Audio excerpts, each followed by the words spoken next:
इंसान किसी की तकलीद या पैरवी जरूर करता है। A human by nature want to be led। ये लीडरशिप और फॉलोअरशिप का जो कॉन्सेप्ट है कितना मजबूत है, जानवरों में नहीं होता, इंसानों में है। इंसान किसी न किसी सकाफत की, किसी इंसान को बेस बनाकर, कोई माजी की इक़दार, कोई सकाफत, कोई ना कोई बीकन हाउस ऐसा होता है जिसके पीछे सारी जिंदगी गुजार देता है। जानवरों में ये नहीं होता। एक बकरी अमेरिका में रहती है, मैं करेगी, पत्ते खाएगी। पाकिस्तान में बकरी रहती है सेम। और एक कौवा यूएसए में है, काएं करेगा, पाकिस्तानी कौवा भी काएं करता है, क्योंकि जानवर किसी की पैरवी नहीं कर रहा। लेकिन ये इंसान दुनिया में जहां भी गया इसने अपनी नई दुनिया बसा ली। एशिया हो, गल्फ हो और यूरोप हो, सबके खाने का अंदाज मुख्तलिफ है, सबके कपड़े पहनने का अंदाज मुख्तलिफ है, क्योंकि इंसान है, डिफरेंट उनके म्यार होते हैं। यहां सवाल पैदा होता है, क्या कोई एक ऐसा रहनुमा है, कोई एक ऐसा स्टैंडर्ड है जिसकी दुनिया में रहने वाले किसी भी जमाने के सारे इंसान पैरवी करें तो उनकी जिस्मानी और रूहानी जिंदगी में तरक्की होना शुरू हो जाए, अशरफुल मखलूकात का जो स्टेटस है वो उसे हिट कर जाए। और वो रहनुमा बहुत मजबूत होना चाहिए। कुरान मजीद में आया, बेशक तुम्हारे लिए रसूलुल्लाह सल्लल्लाहु अलैहि वसल्लम की पैरवी बेहतर है, हतमी, अटल, हर जमाने के लिए ऑल टाइम वैलिड। और अगर साइंस की बात करते हैं तो याद रखिए, science is constantly changing.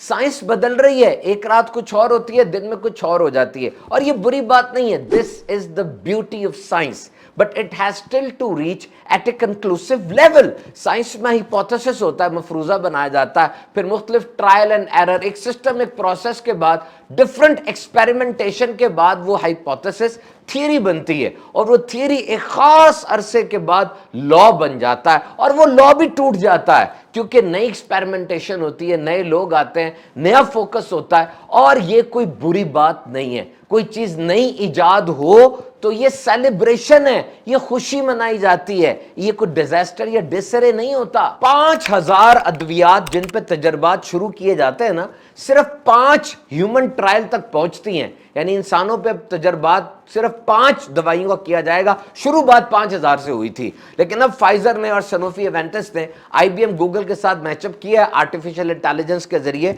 Focused approach वो रखेंगे। बहरहाल, मलेरिया के बारे में पहले कहा जाता था ये गंदी हवा से फैलता है, अब कहते हैं मच्छर से फैलता है। Science is a constant development process, ये तब्दील हो रही है, बढ़ रही है। और एक डॉक्टर साहब के पास मरीज आते हैं, डॉक्टर साहब देखते हैं और वो जो ट्रबल शूटिंग और डायग्नोसिस, प्रेस्क्रिप्शन और फिक्स करते हैं, तो अक्सर औकात डायग्नोसिस तब्दील हो जाती है, पता नहीं चल पा रहा होता। ब्लड टेस्ट को भी रहनुमा बना के चल रहे होते हैं, गलतियां हो जाती, ह्यूमन एरर होता है। और अब नबी मुकर्रम सल्लल्लाहु अलैहि वसल्लम की शान मुलाहिजा कीजिए। एक सहाबी प्यारे आका अलैहिस्सलाम के पास आकर अर्ज करते हैं, मेरे भाई को दस्त आ रहे हैं, इलाज इरशाद फरमाइए। नबी मुकर्रम सल्लल्लाहु अलैहि वसल्लम ने फरमाया, शहद पिलाओ। और जब शहद पिलाया गया मरीज को, दस्त बढ़ गए। अर्ज की, या रसूलुल्लाह सल्लल्लाहु अलैहि वसल्लम, अब तो दस्त और बढ़ गए हैं, अब क्या करूं? फरमाया, शहद पिलाओ। और इसके बाद हालत और खराब हो गई और दस्त बढ़ गए। फिर अर्ज की, या रसूलुल्लाह सल्लल्लाहु अलैहि वसल्लम, क्या करूं? हकीम आजम सल्लल्लाहु अलैहि वसल्लम ने अपने पैगंबराना अज़्म जलाल के साथ इरशाद फरमाया, अल्लाह सच्चा, तेरे भाई का पेट झूठा है, दोबारा शहद पिलाओ। और अब जो शहद पिलाया, भाई को मुकम्मल शिफा मिल गई। ये शान है हमारे आका सल्लल्लाहु अलैहि वसल्लम की। लेकिन याद रहे, सुन्नत के अंदर भी जो ग़िज़ा बतौर दवा बताई जाती है, उसे दौरे हाजिर में तबीब डॉक्टर से पूछे बगैर इस्तेमाल नहीं करना, क्योंकि अरबों के मिजाज मुख्तलिफ हैं। और ये तो शान बहुत रफ़ी हैं, बहुत अजीम शान बात है कि प्यारे आका सल्लल्लाहु अलैहि वसल्लम वो जो हुक्म फरमाए वही होता है, वैसा ही होता है। हम हालात को देखकर फैसला करते हैं। नबी पाक सल्लल्लाहु अलैहि वसल्लम चाहें आपकी दुआ से, आपके हुक्म से, तो हालात भी आपके ताबे हैं। तो कहने वाले की अथॉरिटी क्या है, इसको देखा जाएगा। तो सारी अथॉरिटीज के ऊपर जो अथॉरिटी है वो बिलाशुबा नबी आखिरुज़्ज़मान सल्लल्लाहु अलैहि वसल्लम की है। नबूवत तो खत्म हो चुकी है, लेकिन दीन तो बाकी है ना। और ये दीन मेरे आका अलैहिस्सलाम के दामने रहमत से बरसती हुई फूलों की बरसात है। और खत्म नबूवत का यही तो सबक है कि दुनिया के हर मसले का हल इस एक जात में और इस एक किताब में मौजूद है। Every book is having some mistakes, ہر کتاب میں غلطی ہو سکتی ہے، ایکسپلیسٹلی یا امپلیسٹلی کتاب کا مصنف لکھ دیتا ہے کہ میری کتاب میں غلطی ہو بتا دینا، ٹھیک کر دوں گا، لیکن قرآن مجید کے بارے میں ارشاد ہوا لا ریب فیہ، یہ وہ کتاب ہے جس میں غلطی تو کیا شبہ تک کی بھی گنجائش نہیں۔ جس وقت قرآن مجید نازل ہوا 7th سینچری کی بات ہے، اور جو معلومات جو چیزیں قرآن دے رہا ہے اس وقت کوئی سوچ بھی نہیں سکتا تھا۔ 7 آسمانوں کی بات، پہاڑ، زمین پر گاڑی ہوئی میخیں، ماں کے پیٹ میں 3 اندھیروں کے اندر بچوں کی پیدائش، اور یہ آسمان اور زمین بند تھے، ہم نے انہیں کھولا، زمین سے سبزہ اگایا، آسمان سے بارش برسی، سورج اپنے ٹھہرنے کے وقت تک چلتا رہے گا، اے انسانوں جنوں کے گروہ تم زمین سے نکل جاؤ، جہاں بھی جاؤ گے اس اللہ کی سلطنت ہے، ہم نے ہر جاندار کو پانی سے بنایا، سورج اور چاند اپنے مدار پر گردش کر رہے ہیں۔ یہ ساری باتیں ہماری آنکھیں کھولنے کے لیے کافی ہیں۔ اور اب اگر کوئی یہ کہتا ہے کہ مجھے اپنے مسائل کا حل ڈائریکٹلی قرآن سے ایک دم نہیں مل جاتا، نظر نہیں آتا،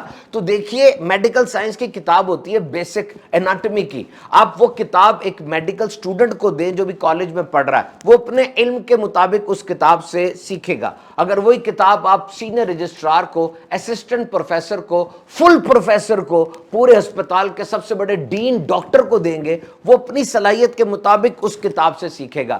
یعنی یہ ایک طالب العلم کی صلاحیت ہوتی ہے، اس کے اندر کتنا کچھ ہے جو وہ کتاب سے نکال سکے۔ مولا کائنات حضرت علی شیر خدا کرم اللہ تعالی وجہہ الکریم فرماتے ہیں میں چاہوں تو سورہ فاتحہ کی تفسیر سے 70 اونٹوں کو بھر دوں۔ It depends upon you، آپ کا کتنا علم ہے، اس حساب سے قرآن سے آپ باتیں اخذ کرتے چلے جائیں گے۔ تو قرآن کا مقابلہ کسی اور کتاب سے نہیں کیا جا سکتا۔ قرآن صرف معلومات کی کتاب نہیں ہے، یہ کتاب حیات ہے، بہت سے مقاصد ہیں۔ قرآن مجید نے اس بھٹکتی ہوئی انسانیت کو خدا واحد کے سامنے جھکانا بھی ہے، ہمدردی کا اور مساوات کے اصول بھی سکھانے ہیں، اخلاقی بیماریوں کا قلع کما کر کے حسن اخلاق کا گلشن بھی آباد کرنا ہے، عورتوں کی زبوحالی اور غلاموں کی بے بسی کو ختم کر کے انہیں معاشرے میں ایک بلند مقام بھی عطا فرمانا ہے۔ قرآن روح کی غذا ہے۔ مسلمان نماز کے اندر یا نماز کے علاوہ بھی قرآن مجید کی کوئی بھی سورت یا